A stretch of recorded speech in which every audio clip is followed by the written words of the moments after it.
O Campeonato Carioca de Futebol de 1994 foi a edição 96ª do torneio. O regulamento previa 3 fases: o primeiro turno e o segundo turno, que foram denominados de Taça Guanabara, e também a fase final, que teria 4 times e seria disputada em turno e retorno. Seria campeão estadual um dos 4 clubes que conseguisse o maior número de pontos na fase final. Para o primeiro e para o segundo turno, Taça Guanabara, 12 times foram divididos em 2 grupos de 6 equipes.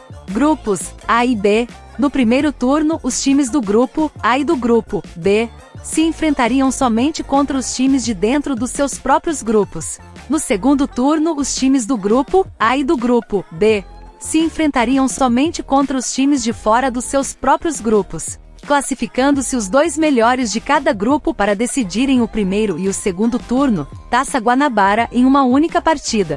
Vasco e Fluminense foram os melhores de cada grupo e se habilitaram para decidirem o primeiro e o segundo turno. O Vasco derrotou o Fluminense por 4-1 e foi o campeão do primeiro e do segundo turno, Taça Guanabara. As 4 melhores equipes, somando o primeiro e o segundo turno, foram: Vasco, com direito a 2 pontos de vantagem na fase final, 1 ponto por ter vencido o grupo A, e mais 1 ponto por ter sido o campeão da Taça Guanabara. Fluminense, com direito a 1 ponto de vantagem na fase final por ter vencido o grupo B.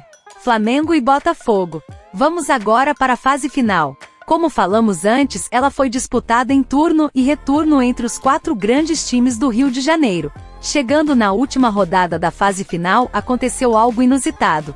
O Vasco iria enfrentar o Fluminense e quem vencesse seria o campeão estadual.